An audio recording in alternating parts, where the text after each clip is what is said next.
Sejam todas muito bem-vindas à sessão de atendimento para os meus alunos do curso online Personal Diet Chef.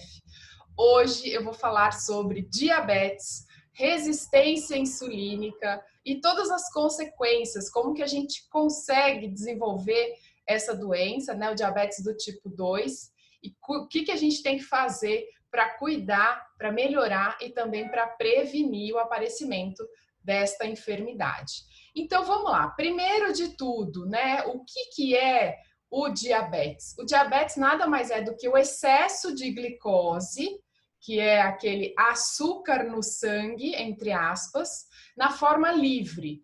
Então, só deixando bem claro aqui que a glicose ela é proveniente dos alimentos, os alimentos que têm, em sua grande maioria, os carboidratos, né? Então, os alimentos que são ricos em carboidratos vão ter mais glicose do que, por exemplo, os vegetais. Então, vou dar um exemplo aqui, tá? Então, batata, massa, doces, esses alimentos são muito ricos em carboidrato, consequentemente em glicose. Mas, por exemplo, uma cenoura ou uma abóbora também tem carboidrato, só que em menor quantidade e com um índice glicêmico menor, que eu vou explicar hoje direitinho o que é isso, tá? E é importante que vocês saibam que a glicose que fica livre, correndo lá na nossa corrente sanguínea, ficar livre na nossa corrente sanguínea, ela se torna um radical livre. E o que a gente menos quer hoje em dia é radical livre, solto, lá dentro do nosso organismo. E detalhe, já esclarecendo aqui de antemão que frutose, que seria a glicose das frutas, né, o tipo de carboidrato que a gente encontra em sua grande maioria nas frutas, não se torna um radical livre, assim como a glicose que vem do açúcar, por exemplo, tá? Então aí a gente já tem uma diferença muito grande em consumir fruta e consumir doce. A gente não está falando da mesma glicose, ok? Então, essa frutose que vem das frutas, ela não gera o estresse oxidativo como o açúcar, como a glicose, né, da sacarose, por exemplo, que é o do açúcar, gera, tá? Então, a gente precisa entender essa diferença, porque o que eu mais ouço hoje em dia é: eu tenho diabetes, eu não posso comer fruta. E tá errado. Não só pode, como deve, tá? Então, é importante que vocês entendam que o excesso de glicose no sangue, ele causa a morte das células beta do nosso pâncreas, justamente pelo excesso desse estresse oxidativo, tá? E aí, então, vocês têm que guardar o seguinte: a glicose lá no sangue, solta, livre lá no sangue, ela é tóxica, tá? Ela é tóxica para o nosso organismo, porque ela fica livre no meio aquoso, então ela se torna um radical livre. E o radical livre, gente, só para vocês entenderem o que é esse nome, né, que eu falo tanto nas minhas aulas, é um oxigênio, né, uma parte lá da molécula da glicose que perde um elétron para a água, então por isso que tem que estar em meio aquoso, e aí ele se torna um radical livre, ele vai causar esse estresse oxidativo, ele vai causar danos celulares, e é aí que começa a doença. Agora, também é fundamental que vocês entendam que nós precisamos da glicose, nós precisamos dos carboidratos, porque eles são fontes de energia, então eles são vitais para a nossa existência e para a nossa saúde, tá? Bom, como que a gente pode caracterizar a diabetes? É uma perda da produção de insulina. Então, o nosso pâncreas, né, o nosso órgão, o pâncreas, ele tem as células beta que produzem um hormônio que se chama insulina, que coloca essa glicose que está na corrente sanguínea para dentro das células para gerar energia, tá? Quando a gente tem uma perda de mais de 50% dessas células beta do pâncreas, justamente por esse excesso do estresse oxidativo, aí é que a gente perde a capacidade desse efeito da insulina, que é um efeito hipoglicemiante, ou seja, que tira a glicose do sangue e coloca para dentro das células. Outra característica também do diabetes é a resistência à insulina, ou seja, é uma dificuldade da captação dessa glicose lá nos tecidos, pelo corpo todo, e fazendo com que ela se torne energia. Então, a gente também perde a capacidade do corpo de transformar essa glicose através da insulina em energia para o corpo, tá? Então, a gente também perde a produção da glicose a partir de gorduras, a partir de carboidratos, a partir de aminoácidos, que são as proteínas, tá? Ou seja, a gente perde a capacidade de transformar esse excesso de glicose ou a glicose de um modo geral em energia para a gente poder usar, tá? Então, a gente precisa entender que o diabetes, ele pode ser tanto a deficiência da insulina ou também a resistência à insulina, a esse hormônio, ou os dois juntos, tá? A deficiência mais a resistência. E aí, esses diabéticos do tipo 2 raramente precisam de medicamentos à base de insulina. Eles vão usar mais os medicamentos que são os hipoglicemiantes, tá? Então, a insulina é mais utilizada normalmente pelos diabéticos do tipo 1, aqueles que desenvolvem a diabetes mais novos, né? Que daí já é uma doença de outra causa, tá? É mais autoimune, é uma resistência que a pessoa nasce com mais propensão a ter diabetes, mas não é o caso que nós estamos falando aqui. Nós estamos falando do diabetes do tipo 2, aquele que a gente desenvolve ao longo da vida, tá? Por hábitos não saudáveis. Então, o diabetes do tipo 2, para vocês entenderem, ele é a falência do organismo, das tentativas de deixar a glicose na sua normalidade durante 15 anos. Então, para a gente desenvolver o diabetes, a gente leva até 15 anos de curvas glicêmicas, né? E hiperglicemia no sangue, ou seja, esse descontrole da glicose no nosso sangue durante 15 anos até que a gente consiga desenvolver essa doença. Então, são 15 anos de alterações glicêmicas que foram mascaradas pelo nosso próprio organismo ou porque a gente não fez exames, não se atentou, não se cuidou e que aí resultam na diabetes do tipo 2. Então, é uma doença totalmente evitável, tá? A gente pode sim evitar essa doença, pode sim evitar que ela apareça, pode sim evitar as complicações, tá? E essas complicações vêm justamente do excesso do estresse oxidativo e da presença desses radicais livres gerados pela glicose solta no sangue, ok? Muito bem. Então, o que aumenta a glicemia, que é essa glicose no sangue? É a alimentação. Basicamente é isso. E depois também tem outro motivo, que é o excesso de estresse. Isso mesmo.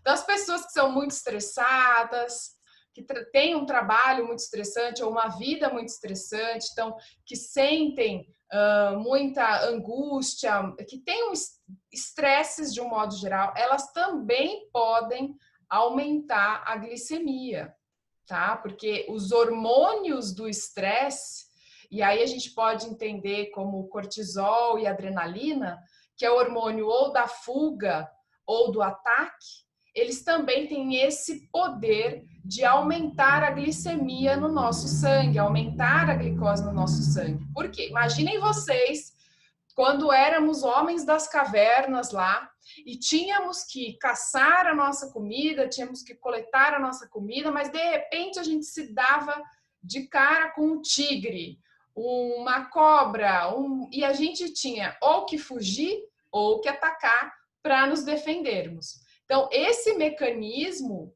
né, fisiológico, natural do nosso corpo, Ele faz com que a gente tire toda a glicose, todo esse açúcar que estão armazenados lá no nosso fígado ou no nosso músculo, para a gente ter energia para conseguir correr ou conseguir atacar.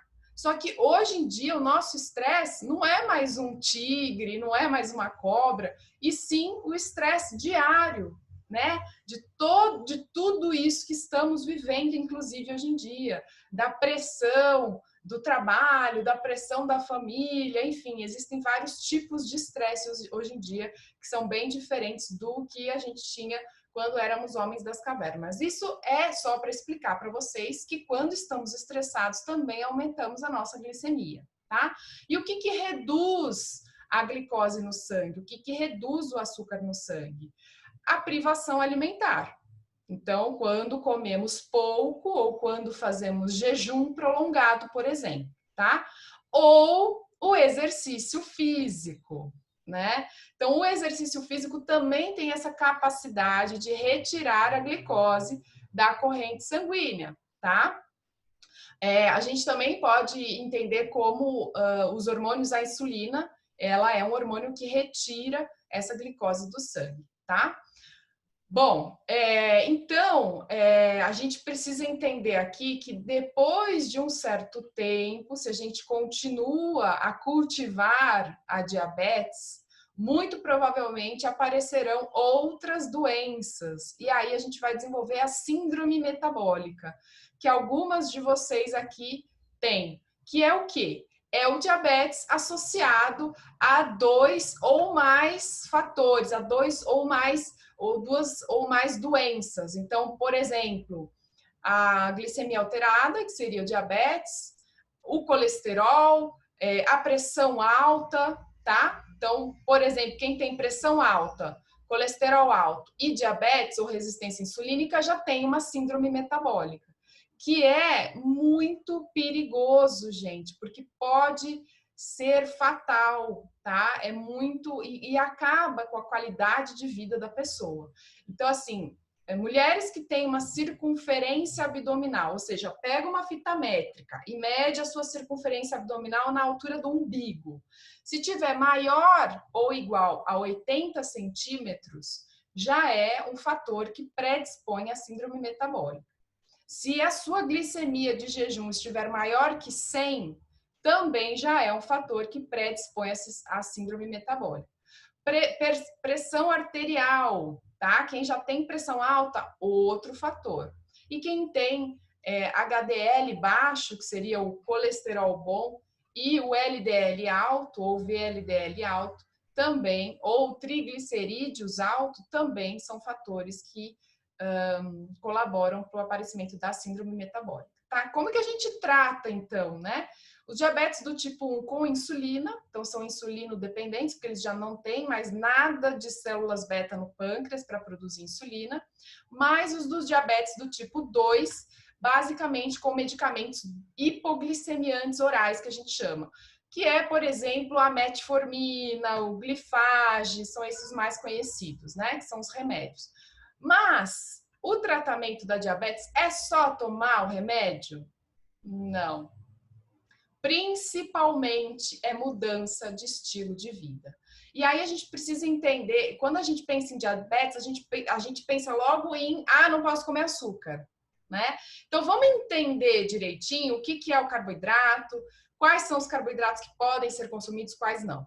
Bom, o consumo de carboidrato para quem tem resistência à insulina, para quem tem a glicemia alterada ou quem tem o diabetes já, vocês precisam entender o seguinte, a gente tem que comer carboidrato.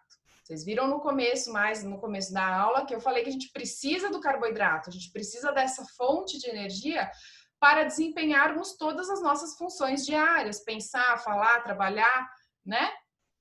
Só que a gente precisa diferenciar os tipos de carboidrato. Então, a sacarose, que é o açúcar, tá? Que é a glicose proveniente, por exemplo, da cana-de-açúcar, que é o açúcar, ela é mais agressiva, entre aspas, ou seja, ela vai ser absorvida lá no nosso intestino de uma forma muito rápida, vai dar um pico de glicemia, ou seja, vai encher o nosso sangue muito rapidamente de glicose, e aí o nosso corpo não vai conseguir colocar tudo de uma vez para dentro das células, porque já tem ali ou uma resistência insulínica ou um prejuízo nessa produção de insulina, tá? Então, como que a gente tem que fazer? A gente tem que substituir os carboidratos simples, que é a sacarose, que é, por exemplo, a farinha de trigo branca ou as massas e os pães feitos de farinha de trigo refinada, né? Os carboidratos simples, ou o açúcar propriamente dito e os doces de um modo geral, por carboidratos complexos, tá? Os carboidratos complexos, por sua vez, eles não vão se comportar da mesma forma que os carboidratos simples lá no nosso intestino, na absorção intestinal e, consequentemente, na nossa corrente sanguínea. Por quê? Porque eles sempre têm fibras. Então, aí, alguns exemplos de carboidratos complexos. Os grãos ou cereais integrais, as leguminosas, que são os feijões, o grão de bico, a ervilha, tá? Inclusive porque tem não só as fibras, mas também tem proteína na sua composição. E as frutas e todos os vegetais, legumes, verduras, tá? É muito importante, inclusive, consumir os legumes, incluindo cenoura, incluindo beterraba, tá? Então, diferenciem, aprendam a diferenciar esse tipo de carboidrato do carboidrato simples, tá? Bom, muito bem. É importante monitorar a quantidade de carboidrato de uma refeição. Então, não é porque é arroz integral, feijão, beterraba, cenoura, que também você vai comer uma porção gigantesca. Não, não é assim. Tem que sim ter uma certa restrição na quantidade desses carboidratos, mas eles devem ser consumidos, tá? E aí a gente precisa restringir as quantidades dos carboidratos de alto índice glicêmico, que era o que eu queria explicar para vocês. Então, o que é alto índice glicêmico? Nada mais é do que a resposta glicêmica do nosso organismo àquele tipo de carboidrato. Então, acabei de explicar para vocês isso. Então, o padrão, o exemplo, né, da onde eles comparam o índice glicêmico é do pãozinho francês, do pão branco, que seria o 100%, ou seja, vocês já veem que pelo parâmetro o pãozinho francês é o que mais sobe a nossa glicemia, tá? E aí, comparadamente ao pãozinho francês, como que, por exemplo, uma beterraba vai se comportar, como que uma batata doce vai se comportar, e aí esse índice glicêmico, que é essa velocidade com que o nosso corpo absorve essa glicose e ela entra na nossa corrente sanguínea, é que vai determinar se é um carboidrato bom ou não para a gente consumir. Então, gente, pensem o seguinte: o que vai diferenciar a resposta glicêmica, ou seja, essa entrada de glicose na nossa corrente sanguínea de um alimento para o outro? Primeiro de tudo, a digestibilidade dos carboidratos, ou seja, se ele é um carboidrato simples ou um complexo, como eu acabei de explicar para vocês. Depois, se esse alimento foi processado ou se ele está in natura. E aí a gente pode fazer uma comparação entre os alimentos ultraprocessados, os alimentos refinados e os alimentos integrais. Então, por exemplo, é muito diferente a gente consumir um pão feito de farinha branca refinada do que de farinha integral. Porque a farinha integral, ela mantém as fibras do trigo. E as fibras fazem com que a digestão e a absorção se lentifique, que ela fique mais rápida. Ou, desculpa, mais lenta. Tá? E a farinha branca vai ter uma absorção mais rápida, já que ela não tem fibras, então a digestão é mais rápida. A absorção é mais rápida, ok? O tamanho das partículas dos alimentos que vão para o intestino também influenciam no índice glicêmico. Pasmem vocês. Então, o que eu estou falando aqui? Mastigação, pessoal. A mastigação ela é muito mais importante e eficaz do que vocês podem imaginar. Então, quanto mais a gente mastiga o alimento, né? Quanto mais... O que acontece? A nossa saliva ela já tem uma enzima que se chama amilase, que ela já vai pré-digerindo aquele carboidrato para a gente. Então, é muito importante que a gente mastigue muito bem, tá? E para isso, eu dou uma dica. No meu canal do YouTube, nas minhas redes sociais, já tem vários vídeos onde eu explico como fazer o Mindful Eating, ou seja, o comer consciente. A hora que você sentar para comer, é sentar para comer. Não é para assistir televisão, não é para ficar no celular, não é. Presta atenção, esteja presente naquele momento, preste atenção na sua mastigação, coma devagar, tá? Isso vai influenciar diretamente na digestão, na saciedade, na quantidade que você vai, dos alimentos que você vai se alimentar, tá? Bom, então os fatores que diminuem o índice glicêmico são fibras, proteínas, gordura e a presença ou não de amido resistente. Então, nesse sentido, nesse momento, é que eu tenho que dizer para vocês que quando forem comer carboidratos, e isso não é só para quem tem diabetes, não, tá? É para todas as pessoas que querem ter mais saúde, ou seja, todo mundo. A gente tem que conciliar todos esses nutrientes juntos na mesma refeição. Então, nunca coma um carboidrato puro, tipo uma bolachinha, um pãozinho, um bolinho puro. Sempre associem com alguma fonte de fibra, de proteína ou de gordura boa, gordura do bem. Então, por exemplo, mesmo que seja uma fruta que é rica em fibra, é interessante você associar uma castanha, umas nozes, por exemplo, que você vai estar adicionando mais fibra ainda e também mais gordura boa, gordura benéfica. Ou, de repente, fazer um guacamole para servir com aquela torradinha de pão low carb que tem lá no nosso curso, tá? Porque o pão já é low carb, então ele não teria que se preocupar. Mas, por exemplo, se você fizer um pãozinho de batata doce, né? Ou qualquer outra preparação do curso que tenha mais carboidrato, serve com abacate para diminuir justamente, porque o abacate também é rico em gordura e também é rico em fibras, tá? A carga glicêmica daí já é outro assunto, mas é importante vocês entenderem também. Carga glicêmica ela vai depender do índice glicêmico, que foi o que eu acabei de explicar para vocês, que é a velocidade com que a gente absorve esse carboidrato, mas também ela é associada à quantidade de carboidrato presente naquele alimento. Então, por exemplo, a cenoura. A cenoura tem bastante carboidrato na sua composição, porém, o índice glicêmico da cenoura, ele é lento, porque ele tem muita fibra. Então, vai ter baixa carga glicêmica. Entenderam? Então, é isso. Contagem de carboidratos, pessoal, é mais para quem faz uso de insulina. Então, só para vocês terem uma ideia, né? Uma unidade de insulina aplicada, ela cobre em torno de 10 a 20 gramas de carboidrato, na média 15 gramas. Então, por exemplo, uma maçã ou meio pão francês ou um copo de leite equivale a 15 gramas de carboidrato, tá? Então, é muito importante que o diabético, quem tem resistência à insulina, quem já não consegue mais controlar a quantidade, a glicemia ou a quantidade de glicose no sangue, coma muitas fibras, gente. A Associação Americana de Diabetes recomenda de 20 até 35 gramas de fibras por dia. O que significa isso?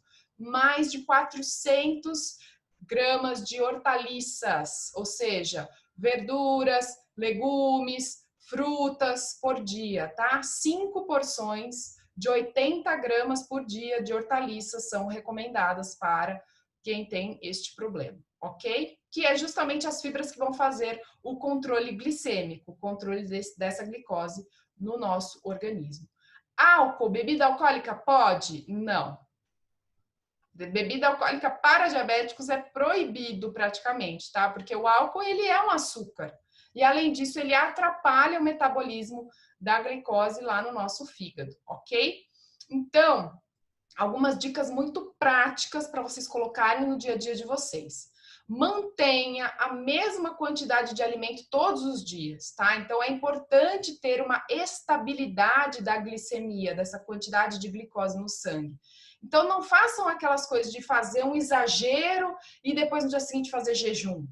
e ficar nesse descontrole. Um dia come um monte, no outro dia não come nada. Não, tem que ter um equilíbrio, uma constância na alimentação. O corpo gosta disso, tá? Não permaneçam longos períodos sem se alimentar, fazer jejuns muito prolongados, ok? Porque senão vai dar hipoglicemia, vai desmaiar, vai passar mal, ok? Então, adapte os horários, tente comer sempre no mesmo horário e com as mesmas quantidades. Tenham sempre também em mente que a gente precisa colocar antioxidantes para dentro do organismo, já que a glicose no sangue é pró-oxidativa, é um radical livre, como eu expliquei no começo da aula. Então, são os antioxidantes que vão combater esses radicais livres. Então, por exemplo, frutas vermelhas ou alimentos vermelhos são muito ricos em antioxidantes, alimentos roxos, tá? Então, repolho roxo, açaí, acerola, todos são vermelhinhos e roxos, são sempre muito ricos em antioxidantes, ok? E detalhe importante, o leite de vaca, gente, o leite de vaca é a maior fonte de leucina, que é um aminoácido que é grande estimulador da liberação de insulina. Então, para as pessoas que tomam leite diariamente ou fazem uso, né, muito corrente do leite e dos derivados de leite, como queijos, por exemplo, a gente está ali estimulando o tempo todo o nosso pâncreas produzir insulina, insulina, insulina. Isso pode também favorecer o aparecimento da resistência insulínica e da diabetes, tá bom? Agora, detalhe importante, o exercício físico é o único estímulo capaz de fazer com que a gente capte a glicose e coloque para dentro da célula. Então, o melhor remédio que existe para diminuir a glicemia é se exercitar. De preferência, exercícios mais aeróbicos, tá? Que são caminhada, né? Bicicleta, ou, enfim, todos os exercícios são bons, tá? Nenhum deles está descartado, mas os aeróbicos são os que consomem mais a glicose da corrente sanguínea. E aí a gente precisa entender que a gente também tem que comer um pouquinho antes do exercício, não dá para ir fazer exercício em jejum. Então, os exercícios que são de curta duração e de baixa intensidade, se a glicemia está normalizada, come só um pouquinho, 10 a 15 gramas de carboidrato. Uma banana, por exemplo, já é o suficiente, tá? Agora, se tem uma duração maior, né, ou uma intensidade moderada, por exemplo, um exercício de 30 a 60 minutos, já pode aumentar para mais ou menos uns 30 gramas de carboidrato, ok? E de longa duração, ou duração e intensidade moderada, 1 hora ou mais, aí a gente já pode aumentar para 45 gramas de carboidrato, ok? Suplementação para diabéticos é fundamental, né? Então, o cromo é um mineral fundamental para a gente controlar a glicose, para aumentar a tolerância da glicose, vitamina C e vitamina E. Lembrando que a gente também consegue essas vitaminas da alimentação. Então, para concluir essa aula, essa introdução aos atendimentos, precisamos sim prestar atenção na nossa alimentação como um todo.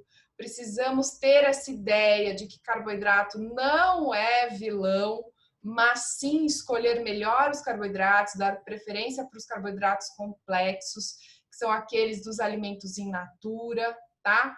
E sim fazer exercício físico e ter uma alimentação equilibrada de um modo geral. Então, vocês que são os meus alunos do curso já estão aprendendo e já aprenderam o que é ter uma alimentação equilibrada, né? Na plataforma tem várias aulas explicando direitinho tudo isso, mas é sempre importante relembrar para deixar bem ativo aí na memória de vocês, para a gente ter uma maior qualidade de vida, para ter saúde, disposição e evitar que outras doenças apareçam, tá bom? Então agora vamos aos atendimentos e eu me despeço aqui.